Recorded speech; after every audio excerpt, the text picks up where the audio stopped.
So thank you, Mark, for taking time to talk with me today and for allowing it to be recorded so that we can share information and communicate your work. Maybe you could start by telling us a little bit about the work that you're doing and why you've developed a new program, where that's come from, what it's called. Maybe we could start with that. That would be helpful. The new program is called Mindfulness Frame by Frame because it allows people the opportunity to cultivate their mindfulness practice, develop it more. So it assumes that people have already some familiarity with mindfulness, but then that they want to explore the particular aspects of mindfulness that they perhaps haven't had time to explore before. So it's designed as a follow-on course. So people have already done maybe an 8-week course or the original Finding Peace in a Frantic World course. Yeah, so it's designed as a follow-on course. In fact, we've just done an open trial to see if it's effective and if it's useful for people. And most of the people there had done MBSR. Some had done the Frantic World, Peace in the Frantic World course. Some had done MBCT. All of them in that trial, virtually all of them had done some mindfulness before. Also included people that were new to mindfulness just to check that out as well, and it seemed to be of benefit for them. But it was originally designed as a follow-on course to explore things that had been in the original mindfulness course, but is pretty implicit. So in the same format, so like an 8-week course, a couple of hours a week, we're in a group setting, so the same structure designed for the course. The structure is exactly the same structure as we have for MBCT, for example, 2 hours a week, 8 weeks. There isn't at the moment an all day, but there's no reason why some teachers should not put in an all day to bring all the practices together. And people find that format useful. And so that's why I've adopted it too. Yeah, thank you. Why would people choose to do a follow-on course? If we take Finding Peace in a Frantic World as their original course, why would they then choose to do a follow-on course such as Frame by Frame? What happens when people do an 8-week course is that many people, in fact, most people get some benefit from that. Some people get enormous benefit, but 8 weeks goes past very fast. And so there's often no opportunity to stop and explore a particular thing.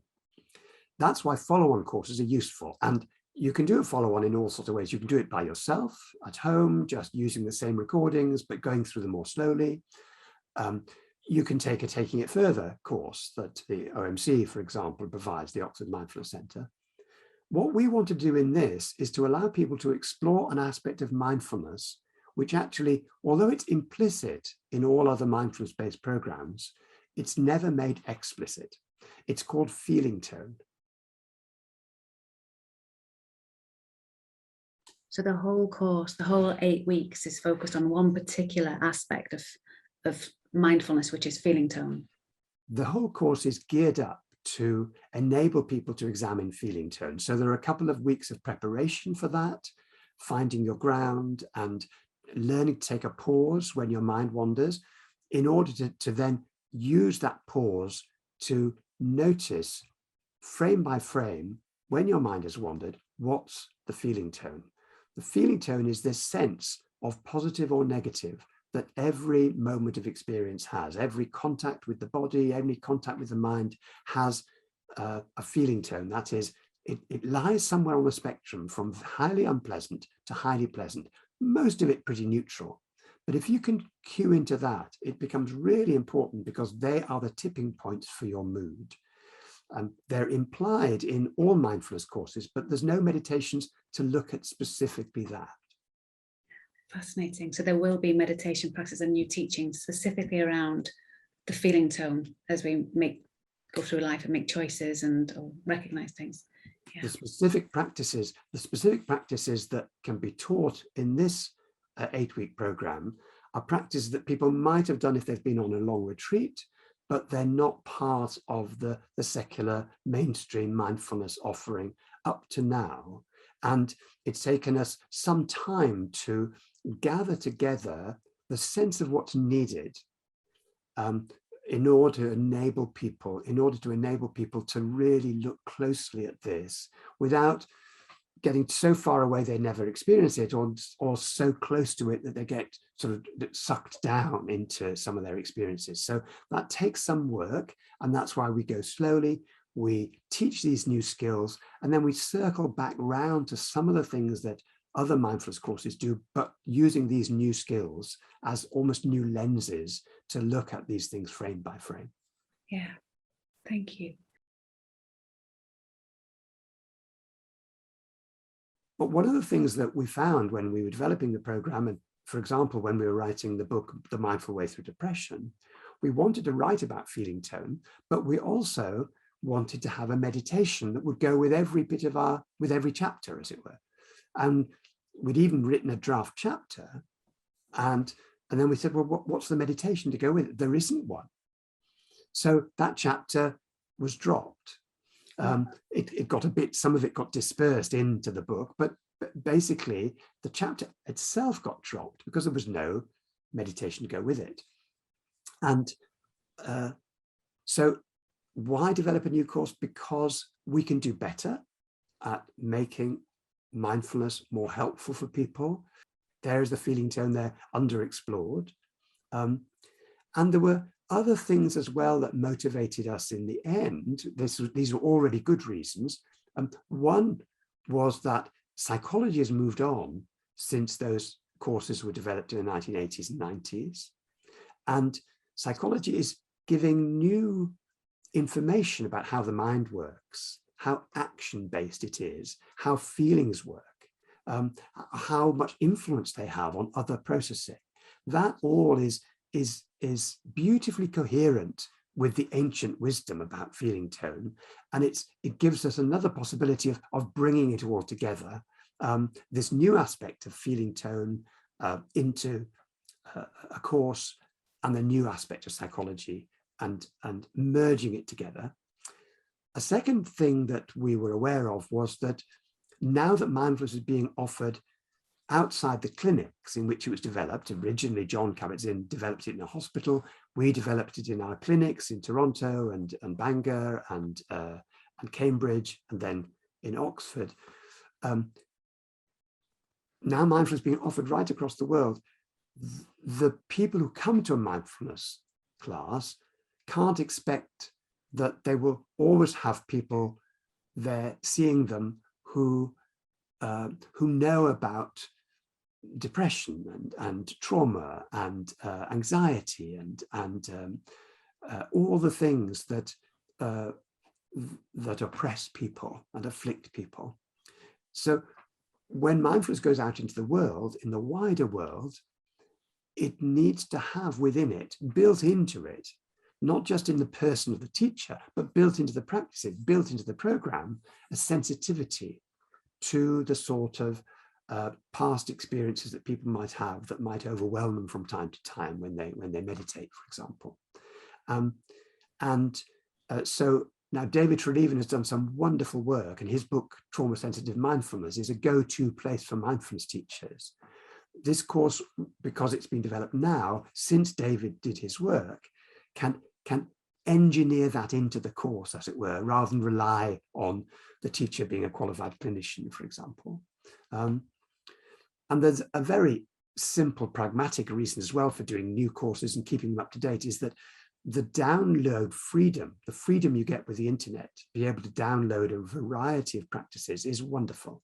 When we did our second edition of MBCT, when we did certainly the first edition of the Mindful Way Through Depression, we were bound to have a CD because the downloads weren't really up to it at that stage. But a CD only has 74 minutes of speaking. So we had to reduce all the meditations down to 10 minutes, or or if you had a longer one, then the other ones really had to be very short.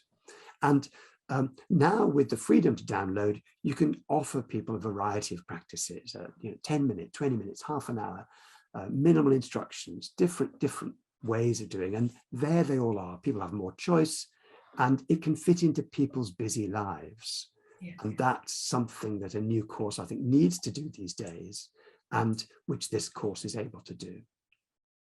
So for each week, they may be the same practice, but different lengths, so people can make a choice as to how long they or they choose to sit with that particular practice that week. That's right. Right, thank you. And a book? Will a book be coming along?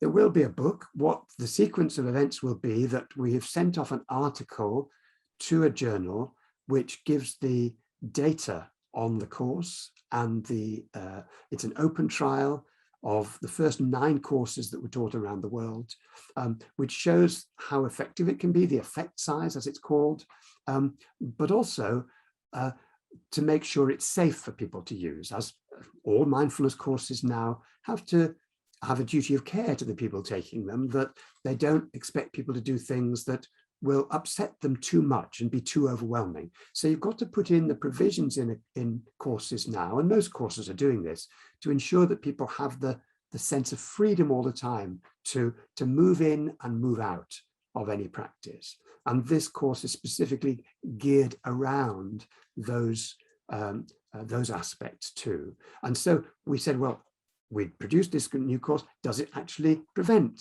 any harm? Does it make people feel worse than they started? And actually, no, it doesn't. So I know I'll be asked about the time frame for that. Next year, 2022, maybe?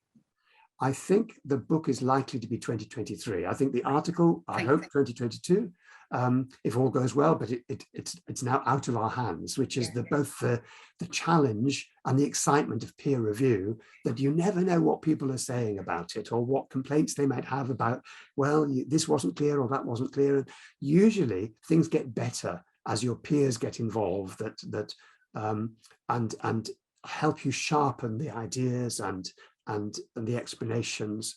And when that's done, that will be the final piece for putting the book together. So the book probably 2023, I think. Thank you.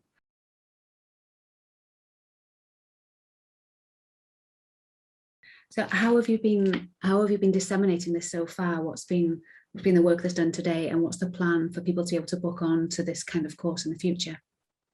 We've taught teachers around the world, including teachers at the Oxford Mindfulness Centre, who will be offering the course from January 2022. And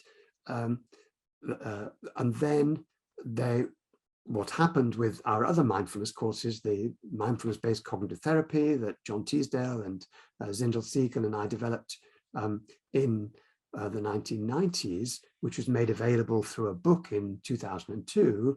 And then as the book went out, then more teachers were trained in its use as it spread throughout the world. But we've already taught it in South Africa and New Zealand and the UK, and within the UK, especially at Oxford. So there will be a number of teachers that will allow this course to be made available, and people get a taste of the course. People can already get a taste of the course by going online and looking at the Mindfulness Frame by Frame playlist on YouTube. It's also available from the Oxford Mindfulness Centre, and that gives the 8-week course an hour session as a taste of what this course is all about.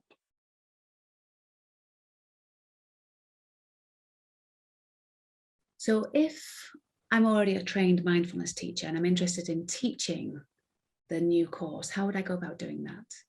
So a number of teacher trainers across the world are able to offer training now. And very soon the OMC will be able to do that. Oxford will be able to do that probably towards the end of 2022, when teachers have trained and taught the course 1 or 2 times, and then they'll be able to have apprentices sitting in with them. And that, I think, would be the best way of training, is to do it yourself, the whole 8-week course. Now, for some experienced teachers, they may decide to come on a 2-day workshop where it's just impossible to sit in on a course. Then I'm sure there will be workshops available that people can sort of like retreat workshops, where people can both experience the course themselves and practice teaching it to each other, which has been the traditional way of teaching people who are already trained as mindfulness teachers. Yeah, thank you. So do the course yourself as a participant, and then apprentice or co-teach if you can. If not, join some training. Yeah, thank you. And we'll work together to get the information up on the OMC website, and people will be able to find how to train and how to to join as a participant from the OMC website. That's Thank very you. helpful. Yeah, thank you.